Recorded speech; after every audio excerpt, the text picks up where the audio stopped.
Hello, my dear listeners. Before we begin today's story, I want to send a special hug to three lovely members of our community.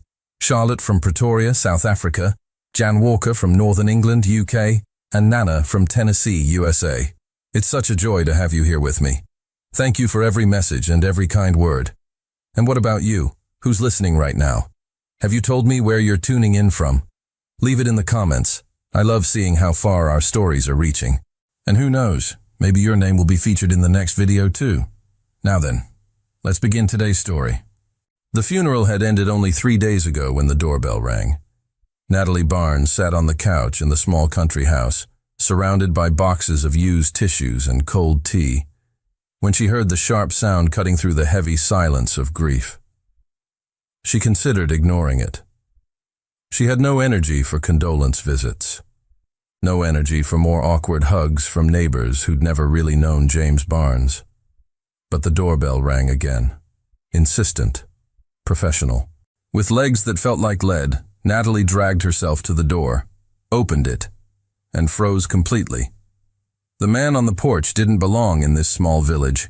Impeccable suit, dark gray that probably cost more than her car, perfectly styled black hair, equally dark eyes that studied her with an intensity that made her want to slam the door in his face. He held a leather briefcase and an expression that revealed absolutely nothing.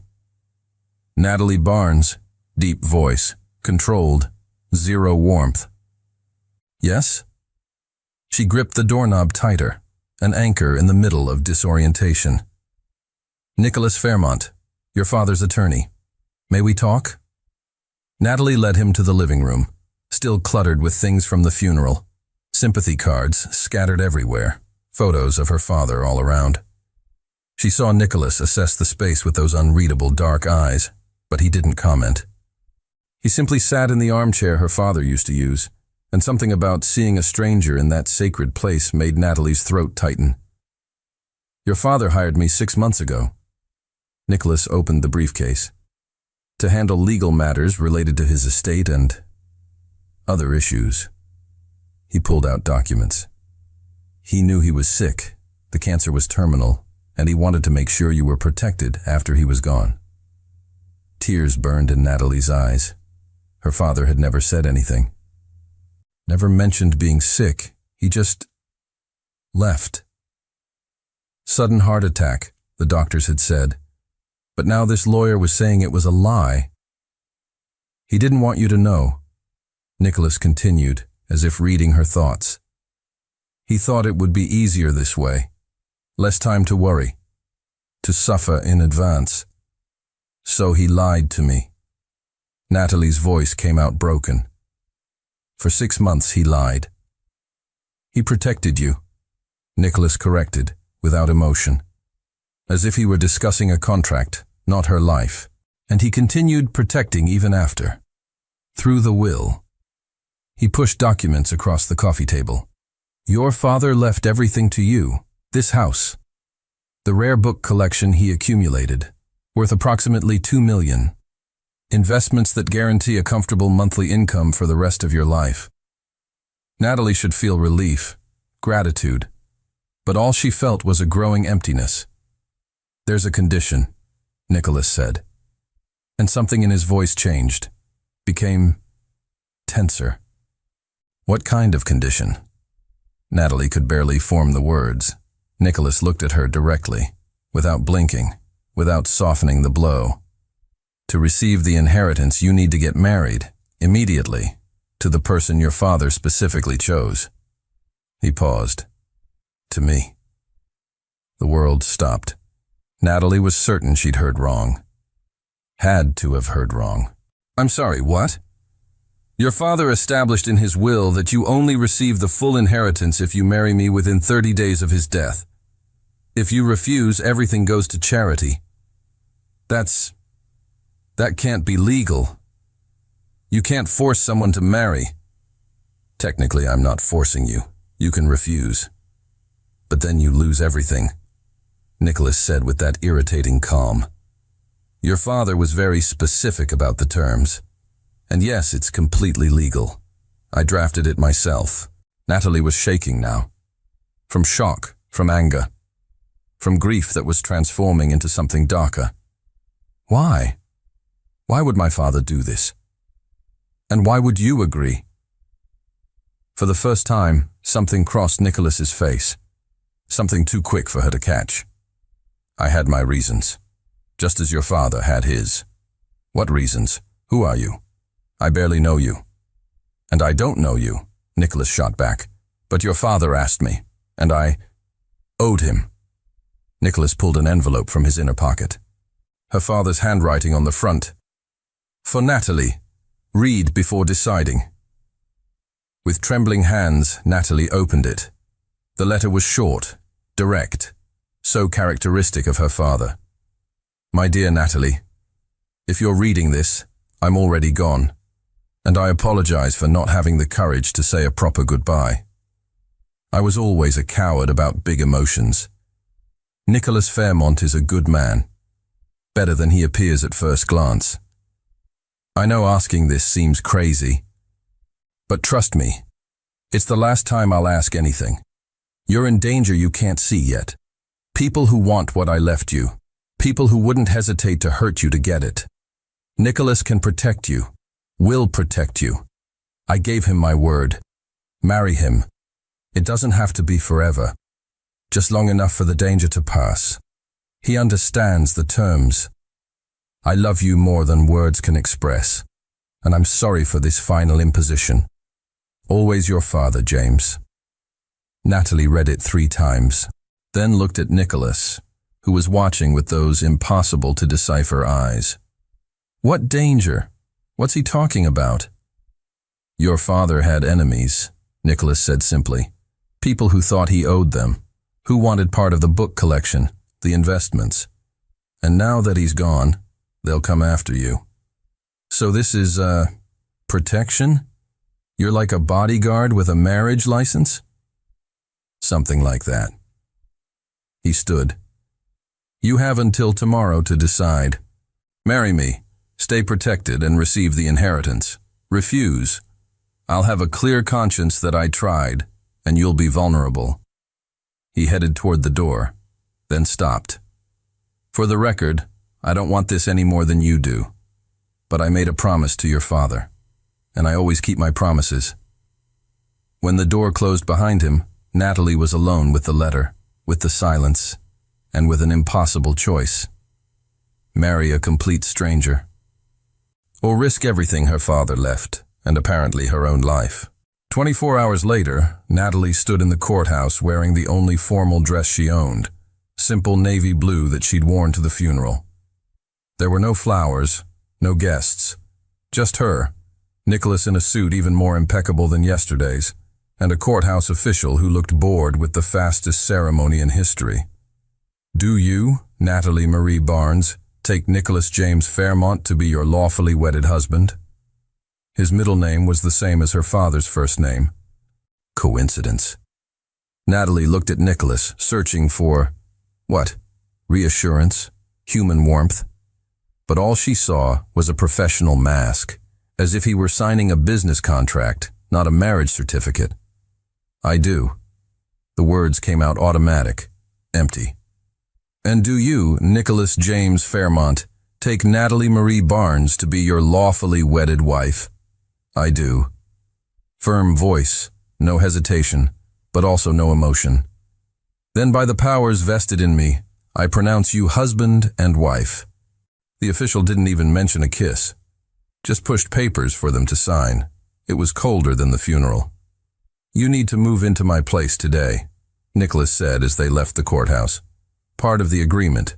We need to look actually married to anyone investigating. Your place? Natalie stopped on the sidewalk. I don't even know where you live. North side of town. Apartment. 2 bedrooms.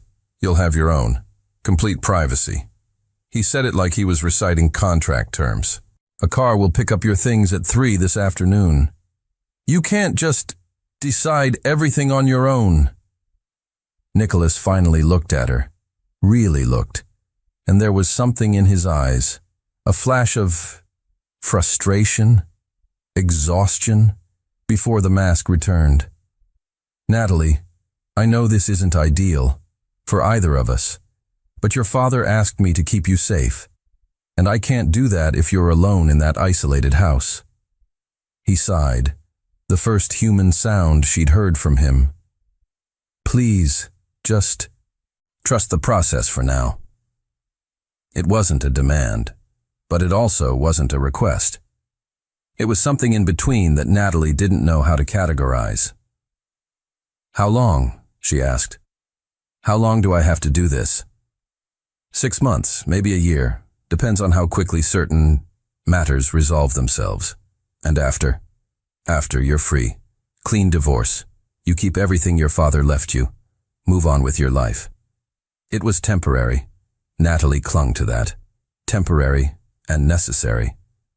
Okay, 3 o'clock. Nicholas's apartment was exactly what Natalie expected. Modern, minimalist, soulless. Everything in shades of gray and white. No photos, no clutter, no life. "Your room." He opened a door revealing a space larger than her entire country house. King bed, enormous closet, private bathroom with a tub that could fit 3 people. "This is too..." Natalie didn't know how to finish. "Comfortable, I hope." Nicholas set her suitcase on the floor. "There's a gym in the building. Pool. Library on the 10th floor if you want to work. Wi-Fi is open." He was reciting amenities like she was a hotel guest. "Nicholas," Natalie turned to face him. "Can we stop pretending this is normal for 1 second?" He froze.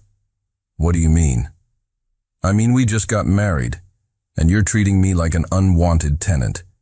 If we're going to do this, live together, pretend to be married, can we at least be honest?" Something changed in his face. The mask slipped just slightly. "You want honesty?" He took a step closer. "Fine. Here it is. I didn't want to get married. Didn't want to complicate my life with another person.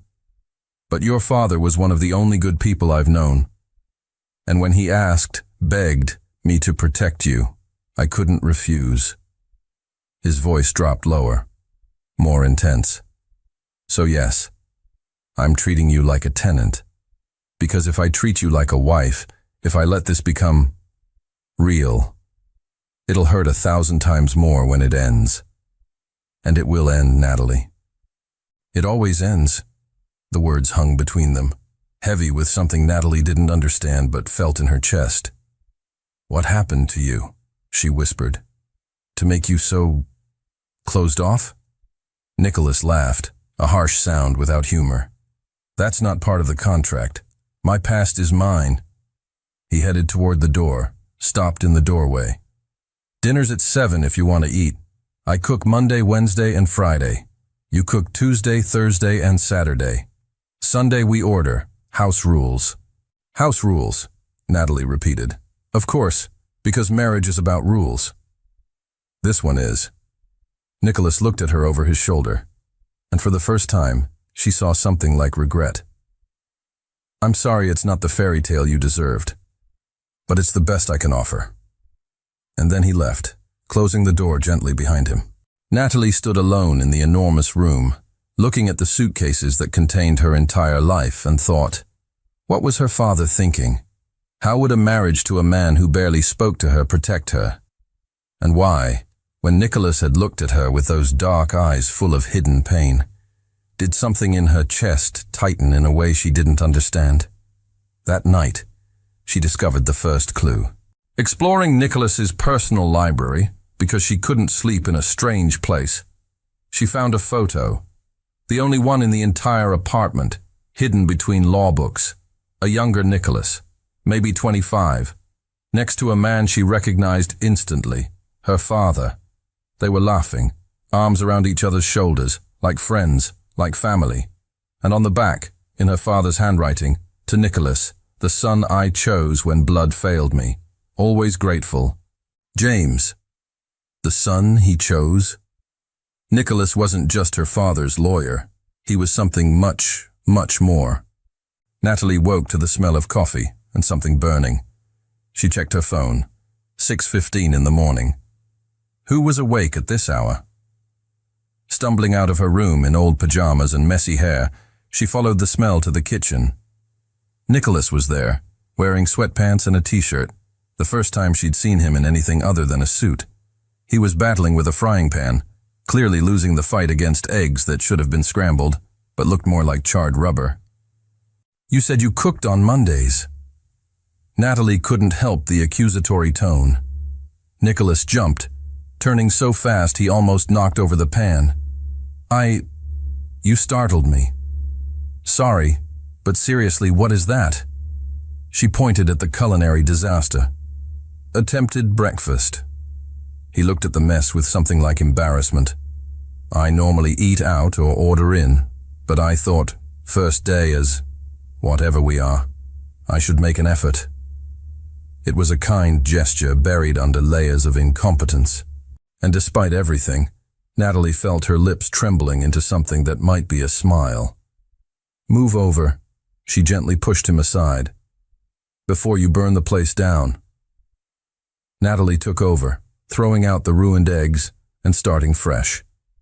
Nicholas stood there, watching with a mixture of fascination and mortification. "My father taught me to cook," she said, cracking new eggs into the pan. "After my mother died, it was just the two of us. He couldn't make anything beyond sandwiches, so I learned out of necessity." "Your mother died when you were 7. Natalie stirred the eggs with practiced movements. "Car accident. It was quick, they said. She didn't suffer." "I'm sorry." "What about your father?" Natalie dared to ask. "Do you have family?"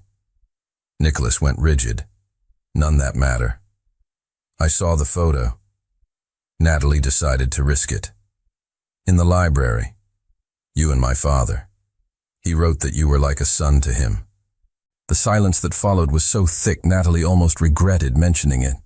But then Nicholas spoke, his voice so low she barely heard. "Your father saved me." Natalie turned off the heat, turned completely to face him. "Saved you how?" Nicholas moved to the window, looking out at the city waking up, his back to her, as if he couldn't say this while looking in her eyes. "I was 22, fresh out of law school, working for a firm that did things I wasn't proud of. We defended terrible people. I knew it. But they paid well and I needed the money." He took a deep breath. "One day, your father showed up, potential client, needed someone to handle his will, protect his assets. But when we sat down to talk, he asked me if I was happy. No one had ever asked me that." His voice broke slightly. "I fell apart, told him everything, how I hated the work, how I was trapped in student debt, how my family had disowned me for not following their military tradition. And you know what your father did?" "What?" Natalie whispered. "He paid off my debts, all of them. 400,000 in student loans, just paid them. And then he offered me a job as his personal attorney. Said he saw potential, that I deserved a chance to do something that mattered." Nicholas finally turned, and there were tears in his eyes. The first real emotion she'd seen. "For 8 years your father was more family to me than my blood ever was. He taught me that kindness exists, that good people exist. And when he asked, begged me to marry you, to protect you, how could I refuse?" Natalie felt her own tears falling. "You loved my father. Like a son loves a father," Nicholas admitted. "And that makes all of this," he gestured between them, "complicated. Because I feel like I'm fulfilling his last wish, but I also feel like I'm trapping you in something you didn't ask for." "You're not trapping me." Natalie took a step closer. "Nicholas, I chose this. I could have refused, but I chose to trust my father. And now," she hesitated, "now I'm choosing to get to know you. Really know you. Not just as a lawyer or contract husband, but as the person my father loved." Nicholas looked at her, really looked, and something passed between them. Something fragile, but real. "The eggs are cold. he finally said, but he was almost smiling. Then reheat them, and this time, you watch. Because if we're going to live together, you need to learn not to burn food. They spent the next hour in the kitchen, Nicholas watching while Natalie reheated breakfast and explained basic techniques. He asked questions. She laughed at his attempts. And slowly, very slowly, walls began to crack. When they finally sat down to eat, Nicholas looked at her across the table. Thank you for not hating me, for trying. Thank you for loving my father, for showing up when he needed you. It was a beginning. Small, fragile, but it was a beginning. And neither of them realized they were planting seeds of something much deeper than friendship, something that would grow if they let it. 2 weeks of careful coexistence, 2 weeks of silent dinners that slowly became less silent. 2 weeks where Natalie learned that Nicholas read poetry in secret. She'd found a book of Neruda in the bathroom. 2 weeks where Nicholas discovered she sang off-key when cooking. He never mentioned it, but she saw the almost smile. And then everything crumbled when Natalie came home to find the apartment destroyed. It wasn't a common break-in. It was a message. Paintings ripped from walls. Sofa slashed open. And on the living room wall, in red paint that looked like blood, but Natalie hoped wasn't. Return what's ours. She was frozen in the doorway when she heard footsteps. She turned, ready to scream, and saw Nicholas.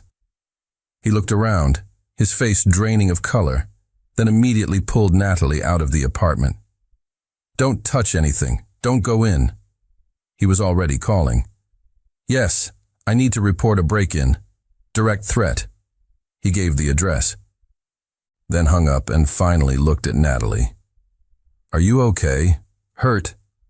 I just got here. I was at work and reality hit. Nicholas, what did they want? Who did this?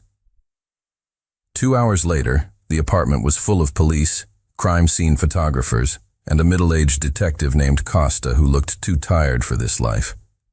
So, Mr. Fairmont? Costa looked at his notes. You believe this is related to the late James Barnes? I'm certain of it. Nicholas sat next to Natalie in the hallway, his hand finding hers automatically. She noticed she was trembling and he noticed too, squeezing gently. James had questionable associates from his past, people who thought he owed them parts of his rare book collection. Books? Costa raised an eyebrow. What kind of books are worth breaking in and making threats? First editions, manuscripts, some 500 years old. Nicholas explained. His collection was worth approximately 2 million, and certain people believed they had rights to specific pieces. What people? Nicholas hesitated, looked at Natalie. You need to know something about your father, something he never wanted you to know. Natalie's stomach dropped. Back at the hotel apartment Nicholas had arranged for the night, he'd refused to let her return to the vandalized apartment. Nicholas finally told the complete truth. Your father wasn't just a book collector. He was a recoverer of stolen artifacts. Nicholas was pacing. When your mother died, he had a breakdown, deep depression, and to cope, he started tracking rare books that had been stolen from families during wars, dictatorships, looting. He stole them back. Natalie was trying to process. He recovered them, bought them, negotiated, did whatever was necessary to return them to their rightful owners or their families. Nicholas finally sat down. It was his obsession, becoming better, doing something that mattered. And the people who wanted the collection were criminals, people he'd recovered books from, people who thought he owed them compensation. Nicholas took her hands. Your father knew they'd eventually come after you. That's why the will. That's why the marriage. Because my name, my reputation as a lawyer, carries enough weight to make them think twice. So I'm bait? Natalie pulled away. You used me as bait to draw them out? No. Nicholas followed her. No, Natalie, I'm protecting you. But they're more brazen than I thought. More desperate. Who are they? Nicholas took a deep breath. The Dimitrov family, Russian mobsters. Your father recovered a medieval manuscript from their private library 5 years ago. They want it back. Natalie felt the world spinning. My father was involved with the Russian mafia? He was trying to fix their wrongs. But yes. Nicholas knelt in front of her. And now they think you have the manuscript, that it's hidden in the collection you inherited. Do I? No. Your father returned it to a museum in Moscow years ago. But the Dimitrovs don't believe that. And they'll keep pushing until... A loud knock on the hotel door made them both jump. Nicholas tensed. Stay behind me. He went to the door, looked through the peephole, relaxed, marginally. It's Costa. The detective entered, looking serious. We have a problem. Your building cameras caught the intruders. We recognize them. Dimitrov Bratva, as you suspected, Fairmont. Were they arrested? Natalie asked hopefully. They're diplomats. Immunity. Costa looked frustrated. But this means they know where you live. They'll escalate. You need to leave the city. Now. Nicholas was already grabbing his phone. I have a country house, 2 hours from here. Isolated. Registered under an LLC they won't trace easily. They will, Costa said. But it'll buy time. A few days, maybe a week. Long enough for us to find solid evidence that overcomes diplomatic immunity. Natalie was processing too fast. Country house? We're running? We're staying alive, Nicholas corrected. He looked at her. Natalie, I know this wasn't part of the deal, but I need you to trust me. Please. She looked at this man, her contract husband who was turning out to be so much more, and saw real fear in his eyes. Not for himself, for her. Okay, let's go. As they packed quickly, as Nicholas made call after call organizing their disappearance, Natalie realized her father hadn't just been protecting an inheritance. He'd been protecting her life. And Nicholas was risking his own life to honor a promise.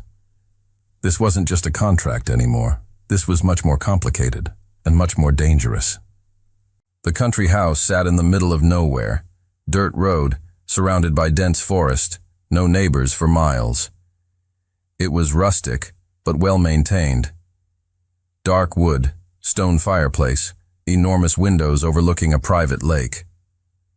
Natalie stepped out of the car. Nicholas had driven the entire 2 hours in tense silence and breathed clean air for the first time in weeks. Is it safe? She asked, looking around. It seemed exposed, vulnerable. Security system is hidden but complete. Cameras around the entire perimeter. Silent alarm connected directly to local police. And Nicholas pulled a gun from his waistband. I know how to use this if necessary. Natalie froze, staring at the gun. You have a permit? I do, and training. And I honestly hope I never need it. He tucked it away again. But I won't risk your life on hope. It was the first time he'd admitted so directly that she mattered. That she wasn't just an obligation. Inside, the house was cozy in a way his apartment never had been. There were photos here. Young Nicholas with a woman who must be his mother. Teenage Nicholas in military uniform, so he had gone before quitting. Adult Nicholas with her father, laughing on some boat. Do you come here often? Natalie asked, touching a frame. I used to, when I needed to escape. Your father came a few times too. He loved fishing on the lake. Nicholas smiled, small, sad. He said it was the only place where he could think clearly. Natalie felt a connection to her father through this space. Can I stay in the room where he stayed? Nicholas hesitated. It's my room now. I moved in there after. But I can sleep on the couch. No, Natalie decided impulsively. We'll share. The bed is big enough. And honestly, after everything that's happened, I don't want to be alone. She saw Nicholas swallow hard. Are you sure?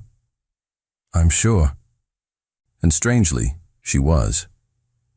That night, after a simple dinner, Nicholas grilling steaks without burning them, progress, they sat on the porch looking at the stars. Natalie wrapped in a blanket, Nicholas beside her with coffee, respectful space between them. "Can I ask a personal question?" Natalie broke the silence. "You can try. Why did you never really get married? Before me, I mean." Nicholas was quiet for so long she thought he wouldn't answer. Then, "I was engaged, 6 years ago. Her name was Rebecca. We met in college. We planned our whole lives together." He sipped his coffee. "And then she met my older brother. The perfect son my parents always wanted. Army officer, war hero. Everything I wasn't." Natalie felt her heart squeeze. "She left me 3 weeks before the wedding. Said she realized she wanted someone more substantial, someone my parents would approve of, someone who wasn't." He laughed bitterly. "A disappointment." "Nicholas, my brother married her 6 months later. My parents went. I wasn't invited, and that was the last time I spoke to any of them." He finally looked at Natalie. "So yes, I built walls, because letting people in hurts, and I'm not interested in being hurt again." Natalie understood now. The coldness, the distance. It was a survival mechanism. "My father was the exception?" she asked gently. "The only one. He didn't judge. Didn't want me to be something different. He just accepted me." Nicholas wiped his eyes quickly. "And now he's gone. And I keep thinking that if I'd been a better friend, a better adopted son, maybe." "Don't." Natalie took his hand. "Don't do that to yourself. My father loved you. Clearly. And he knew you loved him too." They stayed like that, hands intertwined, stars above, barriers slowly crumbling, until Nicholas spoke. "You're not an obligation to me, you know." "I'm not?" "When your father asked me to protect you, I thought it would be a burden, a duty. But then I met you, and you're the first person since your father who makes me want to lower the walls, who makes me think that maybe, just maybe, risking it again is worth it." Natalie's heart was pounding so hard she was certain he could hear it. "Nicholas, you don't need to say anything." He squeezed her hand. "I just needed you to know. This, us, doesn't feel like a contract to me anymore, and I don't know what to do with that." Natalie didn't know either. But when they went inside, when they lay in the same bed maintaining careful distance, when she woke in the middle of the night to find him watching her with eyes full of something she couldn't name, she thought she was feeling it too. And it was terrifying, and wonderful, and completely unplanned.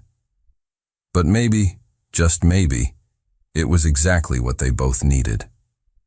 The storm arrived on the third night. Not just rain, lightning that tore through the sky, thunder that shook the foundations, wind that made the windows tremble. Natalie woke in a panic, disoriented, and automatically reached for Nicholas. He was beside her, already awake, staring out the window. "Is it bad?" she asked, her voice small. "Yes. Power will probably go out." As if in response, the lights flickered and died. Total darkness. Called it. Nicholas turned on his phone's flashlight, illuminating the path to the fireplace. "I'll start a fire. You okay here?" Natalie nodded, though her hands were shaking. Not from cold, from memories. "You're afraid of storms," Nicholas observed as he fed the fire. It wasn't a question.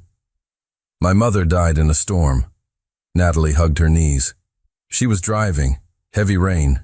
She lost control of the car, and every time I hear thunder, I just go back to that day, waiting for her to come home. A police officer knocking on the door instead of her." Nicholas abandoned the fireplace and sat beside her on the couch. "You were 7 years old. 7 years and 3 months. And after that it was just me and my father. And he tried so hard to be both, father and mother. But there was this sadness in him that never completely went away. Tears started. And now he's gone too. And I'm alone. You're not alone. Nicholas pulled her into his arms. The first real embrace since they'd married. I'm here. I'm not going anywhere. Natalie cried against his chest. Grief for her father, for her mother, for the normalcy she'd never had. And Nicholas just held her, his hand tracing slow circles on her back, murmuring comfort she didn't understand but felt. When the tears finally stopped, they stayed there. Fire crackling, storm raging outside. Natalie nestled against Nicholas in a way that should have been strange but felt right. Can I confess something? Nicholas whispered. Anything. When your father asked me to marry you, part of me was angry, because it felt like him controlling my life from beyond the grave, forcing a decision that would change everything. He paused.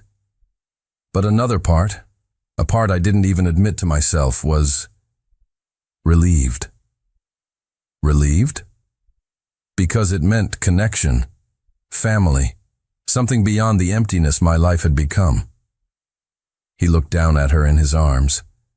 And then I met you. And you were beautiful even while crying, strong even when broken. And I thought maybe your father knew exactly what he was doing. Natalie's heart stopped. What are you saying? I'm saying this isn't a contract to me anymore.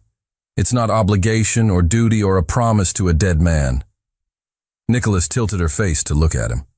I'm saying I'm falling, Natalie. Falling hard and fast. And it's terrifying because I don't do this.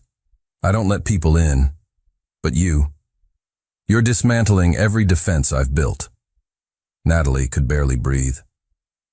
Nicholas, you don't need to feel the same. You don't need to say anything back. I just needed you to know that when I look at you, I don't see obligation. I see a future. And that's new and scary and completely out of my control. Natalie should pull back, should remember this started as a transaction, that he himself said it would be temporary, that they were both a mess of issues and trauma. But when she looked into his eyes, vulnerable for the first time, no mask, just human, she couldn't lie. I'm falling too, she whispered. And I don't know what to do because I just lost my father. And I don't know if this is real or if I just need someone to hold on to. And I'm so scared of ruining this like I've ruined everything in my life. Nicholas kissed her. It was soft, tentative, asking permission even in the act. And when she leaned in, when her fingers tangled in his hair, when they both opened to each other for the first time, it wasn't just a kiss. It was a promise. It was a choice. It was two broken hearts deciding to try again. When they pulled apart, they were both crying, laughing, holding each other like they might disappear. This is crazy, Natalie said, completely. Nicholas agreed. We're going to hurt each other. Probably. And I have no idea how to do this. Neither do I. He pressed his forehead to hers. But I want to figure it out. With you. If you'll let me. Outside, the storm kept raging. But inside, near the fire, in each other's arms, they found something like peace. And when they eventually returned to bed, this time with no space between them, tangled together in real sleep, they both thought the same thing. Maybe Natalie's father had known exactly what he was doing. Maybe this arranged marriage was less about protection and more about giving two lonely souls a chance to find each other. Natalie woke to sunlight streaming through the curtains and a sudden realization. She was tangled up in Nicholas, her leg over his head on her shoulder, arms completely intertwined. And it wasn't just innocent sleep position. There was an intimacy here that hadn't existed before, because last night they'd crossed a line, not sexually, but emotionally. And that was more terrifying. Nicholas woke slowly, his eyes opening to find her already watching. For a moment he just smiled, small, genuine, vulnerable. Then realization hit him too. Good morning. Voice rough from sleep. Good morning. Natalie didn't move. Neither did he. About last night, Nicholas began. Don't regret it. Natalie interrupted. Please don't regret it. I don't. He pulled back just enough to see her face. But I'm processing. Because I spent 6 years building walls, and you tore them down in 3 weeks. And I don't know how to handle that. They spent the morning in careful silence. Nicholas making coffee without burning it. Miracle. Natalie preparing toast. Moving around each other in the small kitchen with new awareness of every touch, every glance. We need to talk about what happens after, Nicholas finally said when they sat down. After? When the Dimitrovs are arrested, when the threat passes, when you don't need protection anymore. He stirred his coffee without drinking. The contract said 6 months to a year, then divorce. You're free. Natalie felt her stomach drop. Is that what you want? Divorce? It's what we promised, what we agreed to. Nicholas looked at her. But that was before feelings got involved. And now? Now I don't know. Brutal honesty. Because part of me wants to hold you and never let go. But another part is terrified you'll realize you can do better. That you'll find someone who isn't a mess of issues. And you'll leave me. Natalie understood. Because she felt the same fear. What if we don't want a divorce? She asked quietly. What if we want to try for real? Then we try. Nicholas took her hand. But Natalie, you need to understand. I don't know how to do this. Relationships, intimacy. I'm designed to fail. So am I. She squeezed back. So we fail together, or we learn together. But at least we're not alone. Nicholas's phone rang, breaking the moment. He checked it, frowned. It's Costa, he answered. Fairmont. Pause. His face darkened. When? I see. Yes, we're safe. Keep me updated. He hung up, looked at Natalie with an expression she couldn't read. They found one of the Dimitrovs, dead, shot in the head, professional execution. Natalie felt her blood run cold. What does that mean? It means there's a new player, someone more dangerous than the Dimitrovs. Nicholas was already checking security systems, locks, his gun. Someone who wants to eliminate the competition before coming after you. Who? I don't know, but Costa is investigating your father's connections, all of them, because apparently there was more than just the Dimitrovs in his history. Natalie's phone buzzed.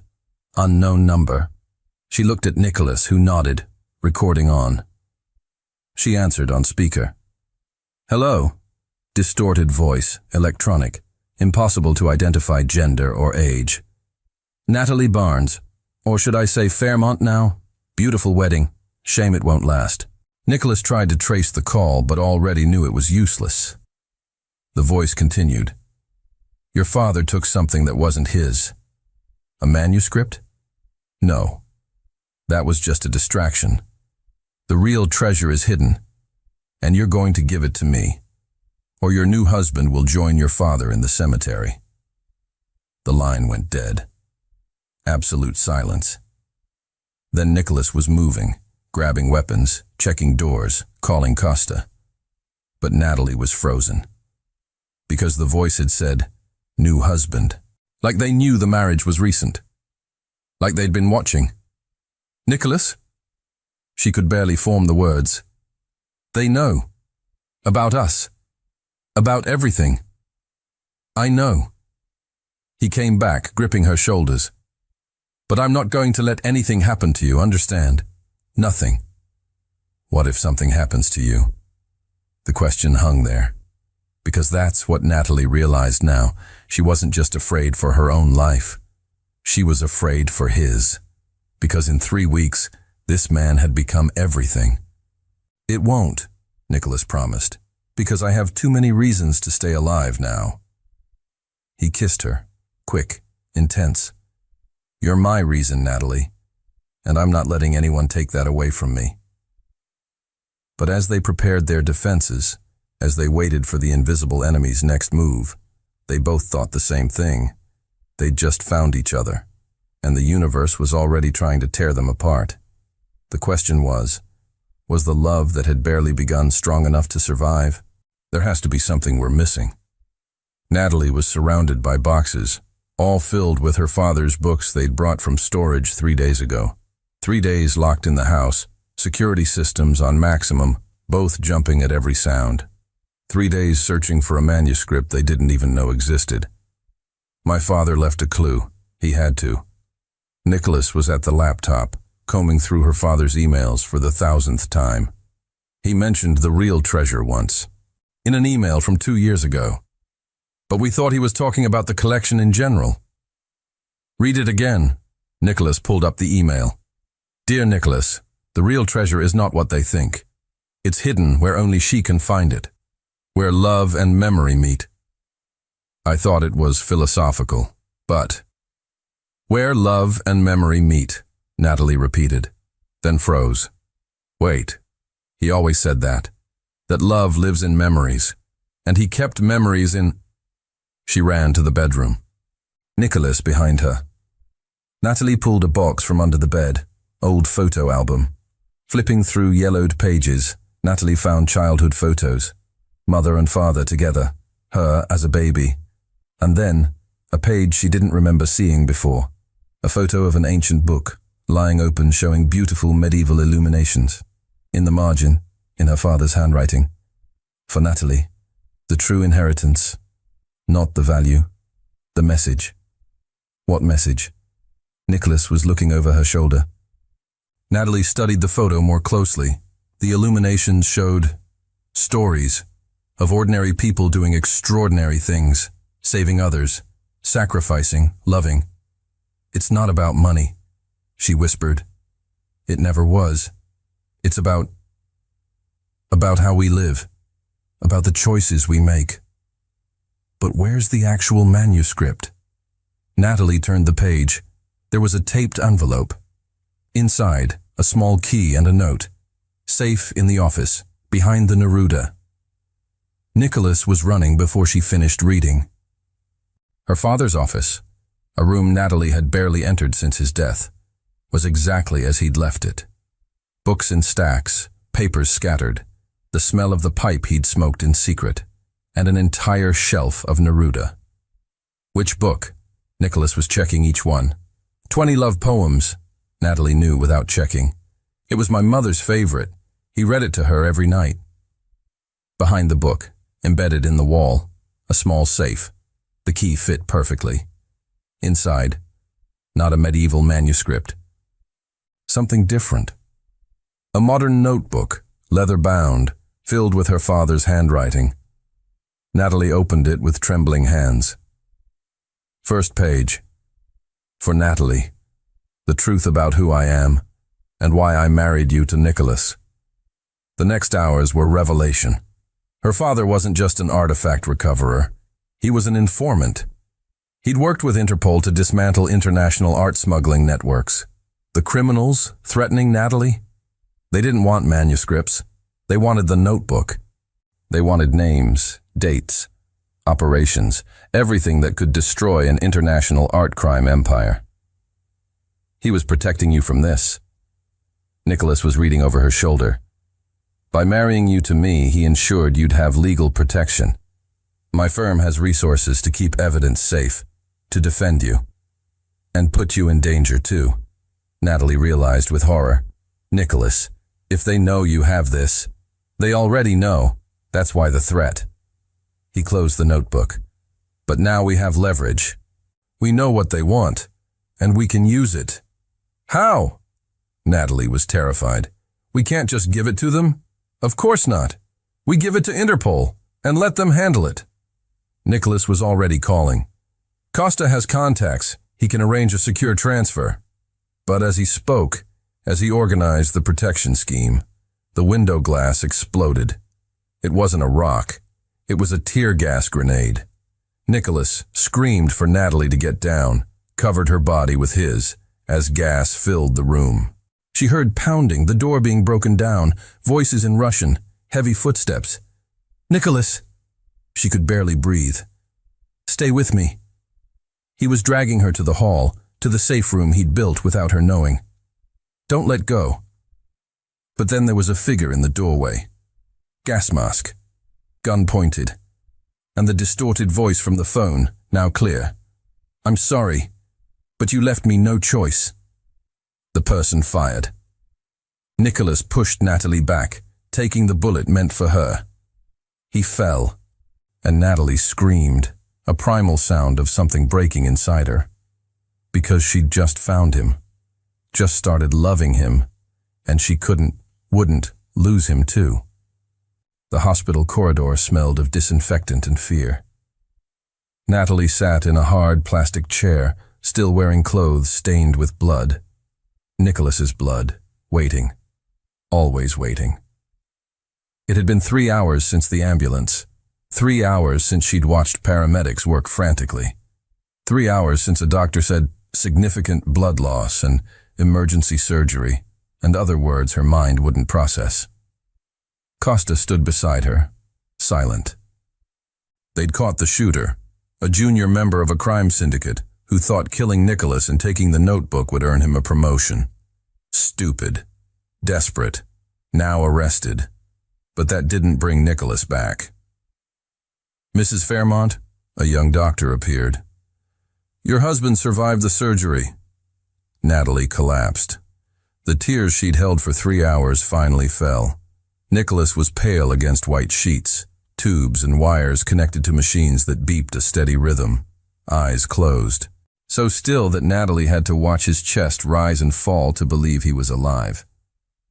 She sat beside the bed, taking his hand, so cold. It had always been warm, always been an anchor.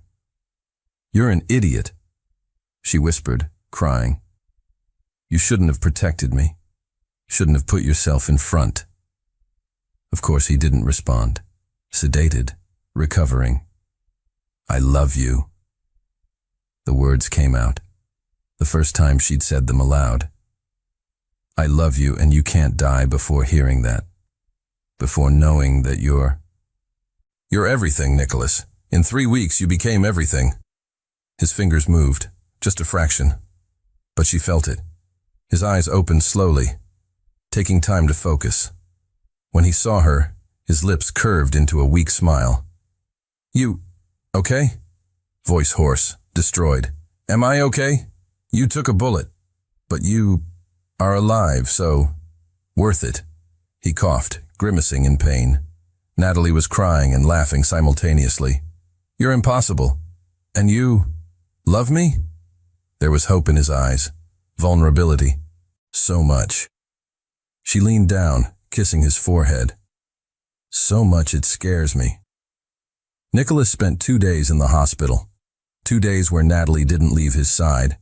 2 days of Costa bringing updates, syndicate dismantled, notebook with Interpol, threats neutralized.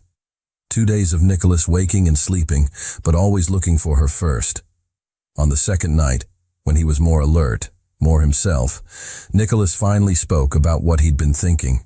"When I saw that gun pointed at you, the only thing I thought was that I couldn't let you die. Not when we just started." He was holding her hand, thumb tracing circles. "And I realized that it doesn't matter how much time we have. 3 weeks, 3 years, 3 decades. It'll always be too little. I'll always want more. Nicholas." "Let me finish." He pulled her closer. "I married you because of a promise, but I'm staying with you by choice. Because you're the first person in years who makes me want a future, who makes me believe I can be loved even though I'm a mess. You're not a mess. I am, but you love me anyway." He smiled. "And that's a miracle I didn't expect." Natalie kissed him, careful of his injuries, but full of promise. "So when we get out of here, when you recover, we try for real. No expiration date, no contract. Just us." Nicholas agreed. Learning together, failing together, loving together. Medical discharge came 3 days later. Nicholas still weak, but insisting on going home. Natalie was packing his belongings when a nurse appeared with an envelope. "This was delivered for you. The messenger said it was urgent." Natalie opened it. Inside, a single sheet of paper, her father's handwriting. "If you're reading this, it means Nicholas saved you. Just as I knew he would. Because he loves you, Natalie. Has loved you since I showed him your photo a year ago. Since I told him about my brilliant daughter who was trapped in a small life. I didn't force a marriage. I gave you both a push, the excuse you needed to find each other. Because I recognize soulmates when I see them. And you too? You're broken in the same ways. You heal each other. Be happy. Live well. And Nicholas, thank you for loving my daughter the way she's always deserved to be loved. With all my love, James." Natalie was crying. Nicholas was too when she read it to him. "He knew," Nicholas whispered. "That impossible man knew before we did. He was always smarter than he looked." Natalie laughed through her tears, and as they left the hospital, Nicholas leaning on her, she leaning on him, they both thought, her father hadn't just protected Natalie. He'd given them both the gift of a lifetime. Love, real, imperfect, absolutely perfect. Recovery was slow, frustrating. Nicholas, accustomed to controlling everything, had to accept help. Had to let Natalie change his bandages, prepare his medication, help him shower when he was still too weak. And each moment of vulnerability was simultaneously humiliating and liberating. "I used to be self-sufficient," he complained when Natalie helped him sit up for dinner. "And you will be again. But for now, let someone take care of you." She kissed the top of his head. Because that's what people who love each other do. It was the first time she'd said it so casually, as if it were established fact, not terrifying confession. Nicholas caught her hand. "Say it again." "What? That I love you?" She smiled. "I love you. I love you. I love you." "Better?" "Perfect." Weeks passed. Nicholas grew stronger. But something had changed between them, not just physically but fundamentally. They talked now. Really talked. About fears, dreams, trauma. Nicholas told her about a childhood where affection was weakness, where his brother was always the favorite, where he'd learned to be invisible to avoid disappointment. Natalie told him about growing up without a mother, about feeling like she'd never be enough to fill the void she'd left, about a loving but distant father, always lost in his own memories. "We're quite a pair, aren't we?" Nicholas said one night, both on the couch. "Two emotional orphans looking for family. And we found it." Natalie was nestled against him. In each other. It was simple, but it was everything. 1 month after the shooting, Nicholas was well enough to return to work.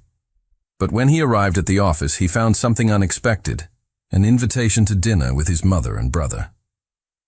They want to reconnect. He told Natalie that night, looking at the invitation like it was a trap.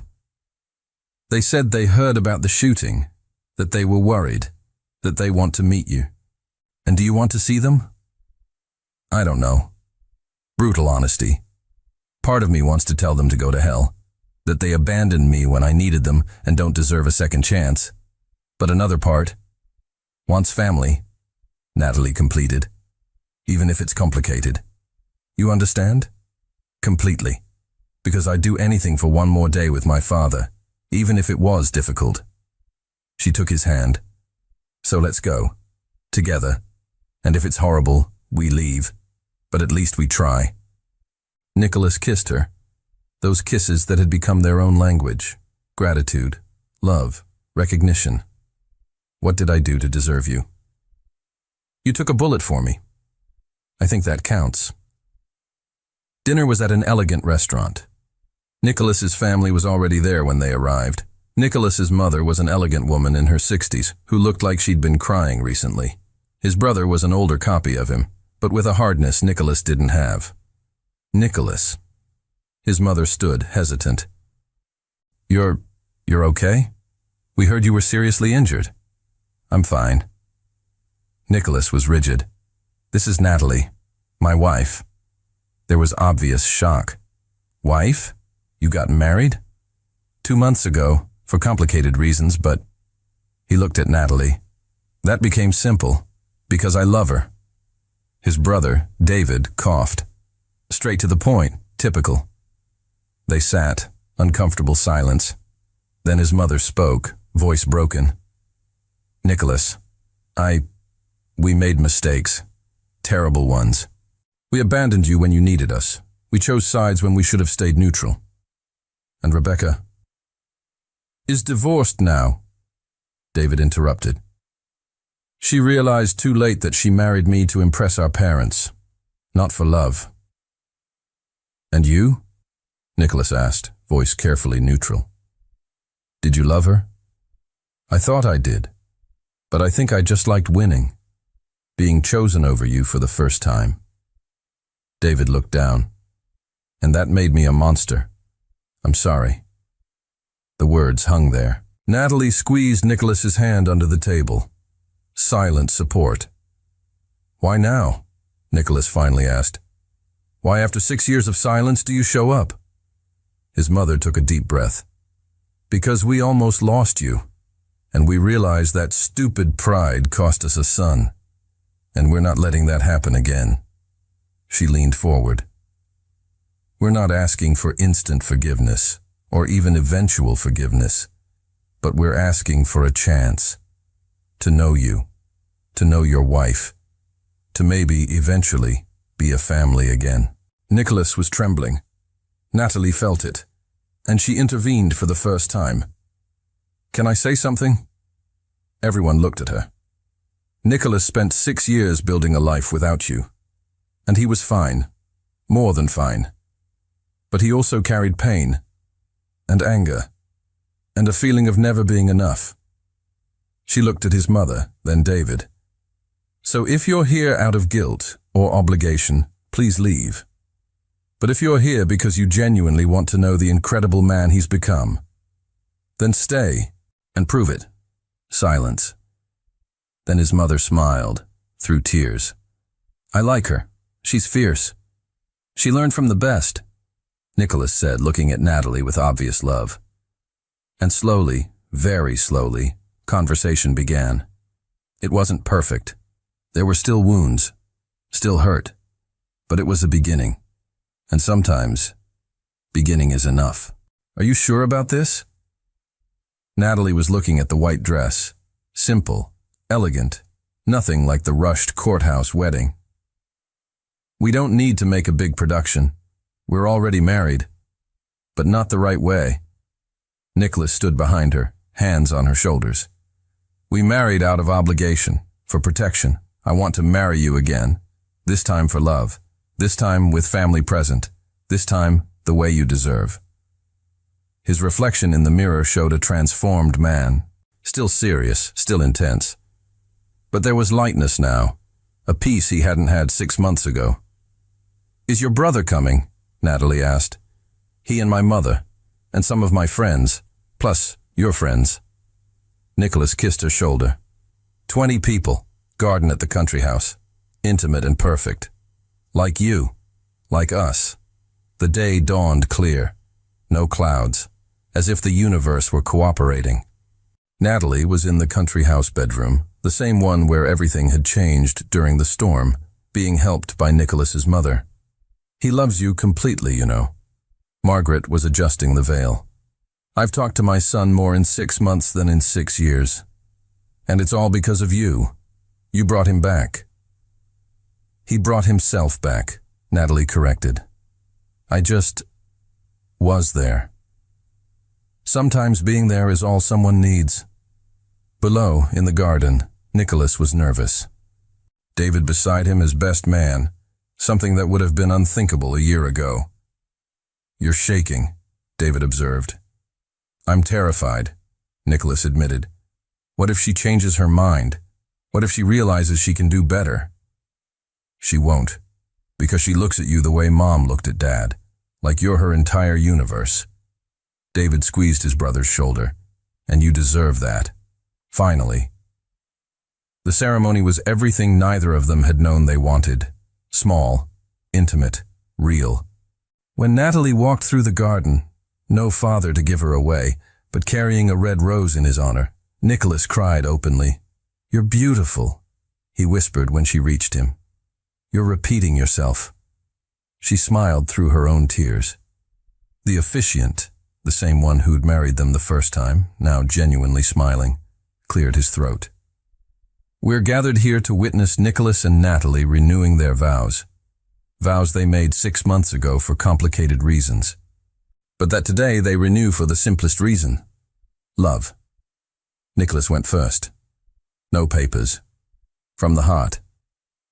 "Natalie, when I met you I was broken, convinced that love was weakness, that letting someone in was an invitation to pain. And then you came into my life. Forced, not chosen. And slowly, gently, you broke down every defense I'd built." His voice trembled. "You taught me that love isn't weakness. It's courage. Courage to be vulnerable. To admit I need someone. To choose to wake up every day and try again." He took her hands. "So I promise to choose you, every day, in the good times when it's easy and the hard times when it's work. I promise to see you, really see you, even when you try to hide. And I promise to love you, not despite your imperfections, but because of them. Because your imperfections match mine, and together, we're whole." Now Natalie, also without papers. "Nicholas, my father gave me many gifts in life, but the greatest was you. He knew, before we knew, that we needed each other. Two wounded souls who could heal together." Tears flowed freely. "You saved me from a life where I accepted crumbs, where I'd become so small I was disappearing. And you didn't do it by telling me I was worth more. You did it by showing me, every day, in 1,000 small ways." She squeezed his hands. "So I promise to do the same. I promise to show you every day that you're loved, that you're enough, that you don't need to be perfect to be precious. And I promise to build a life with you. Not the one society expects, but the one we create. With love, with laughter, with brutal honesty and fierce kindness." She smiled through the tears. "I promise to choose you. Today, tomorrow, forever." New rings, not of contract but of commitment, were exchanged. "By the laws of this state and by the obvious love between you, I pronounce you husband and wife. Again. But this time, for real." The kiss was different from all they'd shared. It was promise, it was celebration, it was future. And when they pulled apart, laughing and crying, surrounded by 20 people who loved them, they knew they'd started wrong. Contract, obligation, fear. But they'd ended right. Love, choice, peace. And sometimes, crooked paths lead to the most perfect destinations.